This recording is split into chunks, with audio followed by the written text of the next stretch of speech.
Ako po mga kababayan, Mike Abby ha, grabe sobrang tuwa ni Mike Abby ngayon mga kababayan ha. At sa kauna-unahang pagkakataon, pinupuri niya ngayon itong si Senador Rodante Marcolita. Pero pagkatapos patuloy, mabati muna ako ng magandang hapon sa aking mga subscribers. Sa aking mga viewers, maraming salamat sa inyong suporta. Shout out sa inyong lahat, yun ang mga kababayan. Grabe yung tuwa ni Mike Abby ngayon. Dahil nga sa tingin daw niya, parang babaliktad na itong si Senador Rodante Marcolita at iwanan na itong mga Duterte mga kababayan. At ayon kay Mike Abby, mas dadami pa daw yung mga supporters ni Senador Rodante Marcolita pag pumanig si Senador Rodante Marcolita sa itong mga kababayan, mga Marcos loyalist at itong mga pinklawan mga kababayan. Talagang itong si Mike Abby, napakabudol talaga nitong tao na ito. Magaling ito mambula, binubula pa itong si Senador Rodante Marcolita. Magkakilala daw sila, although daw hindi pa sila nagkikita mga kababayan, pero naniniwala siya na itong si Senador Rodante Marcolita ay nasa tamang landas mga kababayan. Porkit ba nagpahayag itong si Senador Rodante Marcolita na hindi siya kasama sa Duterte Black mga kababayan sa Senado. Tama lang din naman mga kababayan na huwag sabihin ni Senador Rodante Marcolita na nasa panig lang siya ng mga Duterte. Kasi nga, hawak ni Senador Rodante Marcolita mga kababayan itong makapangyarihang Blue Ribbon Committee. Pangit naman pakinggan mga kababayan na aminin o sabihin ni Senador Rodante Marcolita na oo, kasapi ako, kasama ako ng Duterte Black ng Senado. Kasi nga hawak na Senador Rodante Marcolita itong Blue Ribbon Committee mga kababayan na mag-iimbestiga sa lahat ng mga tiwaling opisyal ng ating pamahalaan. O katulad na lang nitong si Congressman Chua, yung nagpatayo ng isang dangkal na barangay hall. O pag isinalang yan doon sa sa Blue Ribbon Committee, o sasabihin ka agad ng mga katulad ni Mike Abby mga kababayan na may bahid politika yan. O katulad ni General Torre, yung kanyang pandarambong panluluko niya sa taong bayan. Yung nagsit sila mga kababayan ang laban nila ni Vice Mayor Basti Duterte. Kahit alam ni General Torre na wala siyang kalaban dahil alam nila na aprobado na yung travel permit nitong si Mayor Basti Duterte. Niloko ni General Torre mga kababayan ang taong bayan. At kumita yun ng nasa 20 million mga kababayan. O para pabanguhin nila yung kanilang pangalan. Kasi nga itinulong daw sa mga nasa lantas sa baha. Dapat nga imbestigahan din ng Blue Ribbon Committee yun. Kung halimbawa aaminin o sabihin ni Senador Rodante Marcolita na oo, Duterte Black ako, magkakaroon ng bahid politika mga kababayan. Kaya sa mga DDS dyan, sa mga sumusuporta sa mga Duterte, relax lang tayo. Huwag tayong mag-alala. Alam naman natin na itong si Senador Rodante Marcolita ay hindi ito katulad ni Mike Abby na traidor mga kababayan. May isang salita ito, naninindigan ito mga kababayan. Sa pahayag ni Senador Rodante Marcolita na hindi siya kasapi o hindi siya kasama sa Duterte Black. Pero sinabi niya mga kababayan bandang dulo na sabihin na natin nakasama ako sa Duterte Black. Pero dapat nasa tama tayo. Pumagitna tayo. Kung halimbawa meron tayong mga gagawing investigasyon dito sa Blue Ribbon o sa Senate Blue Ribbon Committee mga kababayan. Tama naman yun. Kaya ikaw Mike Abby, huwag kang umasa. Umaasa ka. Nababanatan ni Senador Rodante Marcolita itong mga Duterte. Hindi mangyayari yun. Kasi nga itong si Senador Rodante Marcolita, nasa panig ito ng katotohanan. Paano mo kontrahin itong mga Duterte na nasa panig ito ng katotohanan? Samantala, itong mga Marcos na ito yung nasa panig ng kadiliman ngayon. Ano nangyari sa bansa natin? Ano nangyari sa flood control na pinagyayabang ng amo mo? Yung mga congressman, anong ginawa ng mga congressman na yan? O magkano yung nasa payroll mo? Nagtatanong lang kung meron na Abby ha. Hindi ko naman sinabi na meron talaga, pero baka meron. Ito na nga mga kababayan, wag na natin itong patagalin. Grabe yung ni Mike Abby ha, tuwa ngayon ha. For the first time mga kababayan, ngayon ko lang nakita na pinupuri niya itong si Senador Rodante Marcolita. Ito na, sabay-sabay natin ito panoorin. Sana'y totoo. Ito pong si Senador Rodante Marcolita. Alam niyo, kilala ko po itong mamang ito. Hindi ko manakita ng personal, pero dati na-interview ko ito. Tinawa. Yung mga ganun yan siyang sinasabi, oh. Hindi ko naman ito nakita ng personal, pero kilala itong mama na ito. Ang galing mong bulan, no? O sige, patuloy natin. At sinasabi ng mga nag-o-obserba sa kanya na mukhang naninindigan at maninindigan pa. Nagpahayag na di umano na siya ay hindi kasama sa Duterte Black. Huwag daw siyang isali dyan o huwag daw siyang sabihin siya ay kasama sa Duterte Black. Kasi kung matino ka talaga na tao, hindi ka papayag ng gano'n. Alam mo bakit? Kasi senador kayo ng Republika ng Pilipinas. Ay pag sinabing Duterte Black, Duterte 7, ibig sabihin senador ka lang ng Duterte. Malayo yun sa sinumpang tungkulin. Malayo din yun sa inaasahan ng taong bayan. Di bali kung congressman dahil distrito lang yan o party list lang hawak. Kita mo. Pag mga congressman, mga kababayan, okay lang sa kanya. Pero pag mga senador, ayaw niya. Anong sinasabi mo na mga distrito lang at party list? Tingnan mo yung mga congressman ngayon. Kung umasta nga sila, italo pa nila yung vice president natin.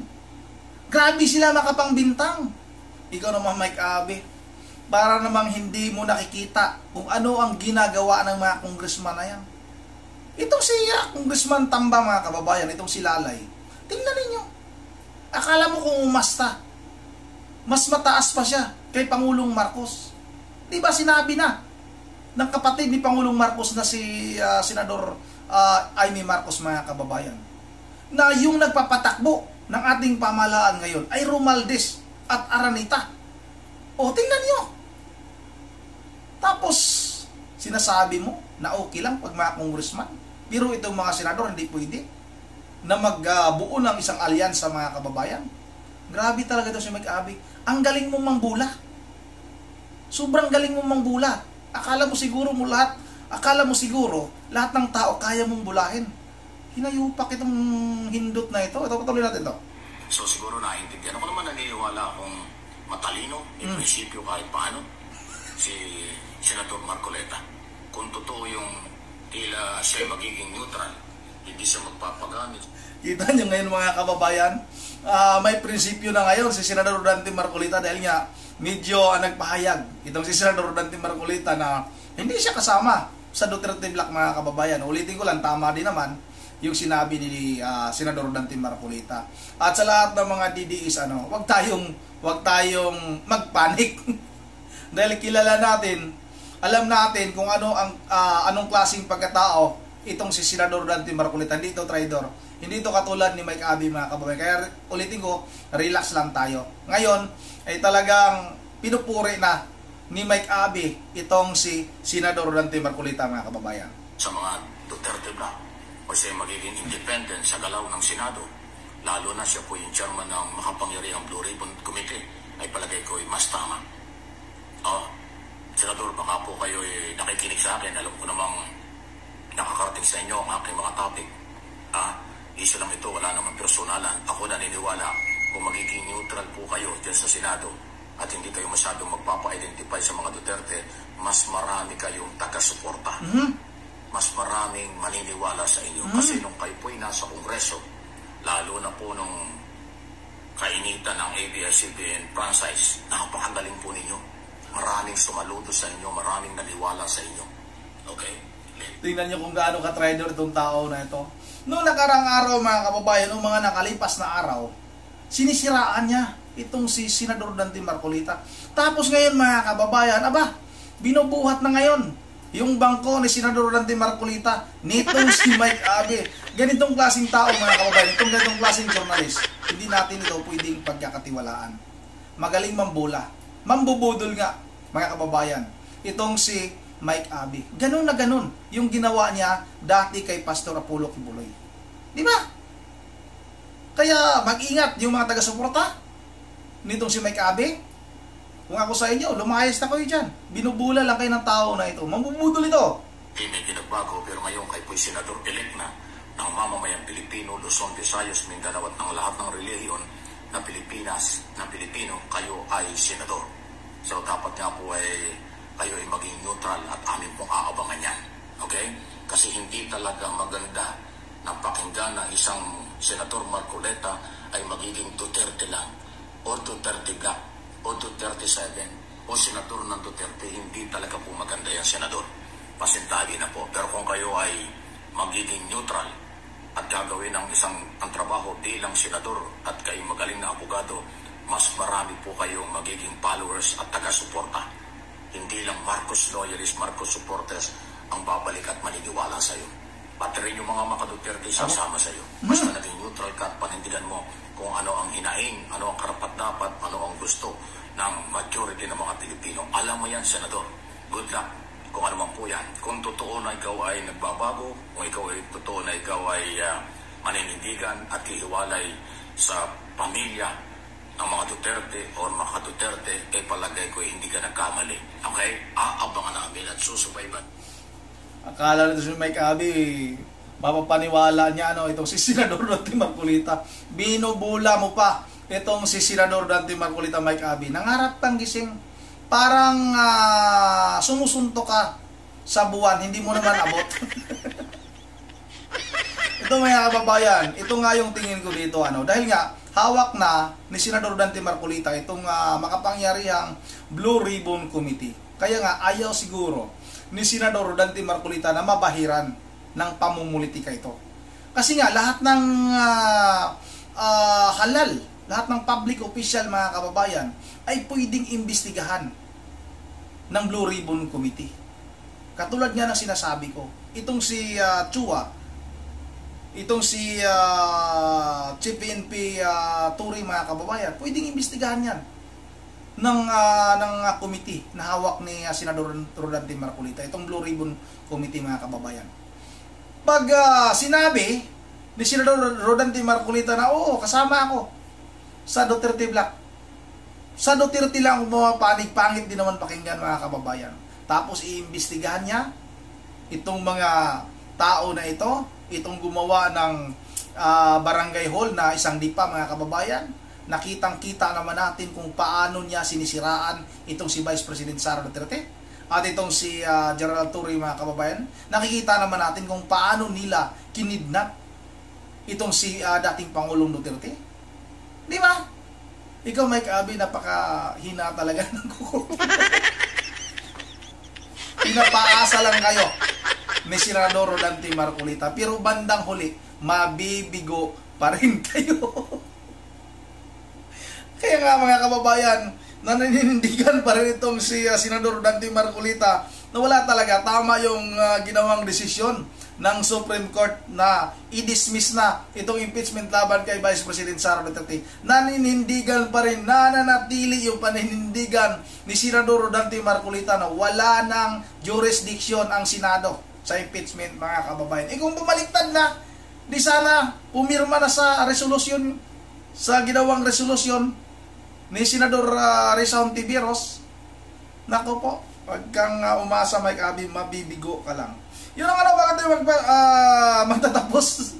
Mag-shoutout lang muna tayo, Shoutout kay Amy Rodriguez, shoutout kay Lucy Cruz, shoutout kay Nilo Sampaga, shoutout kay Raymond Carabuena, shoutout kay Larry Santiago, shoutout kay Ma'am Joyce ng Japan, kay Ma'am Berje Veral Dijo sa Pulilan, Bulacan, sa kanyang mga apo, si Coco, si Dion, at saka si Yuri.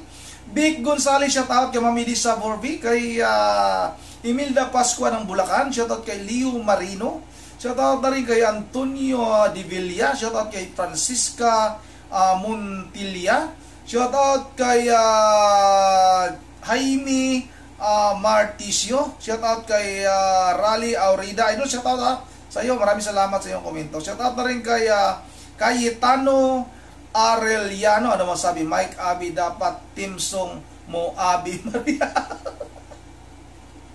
Abby Maria, masabi ko nga, Abby Maria, kanta sa karo pag may ililibing. Yan na nga lang, mga kababayan, hanggang dito lang muna.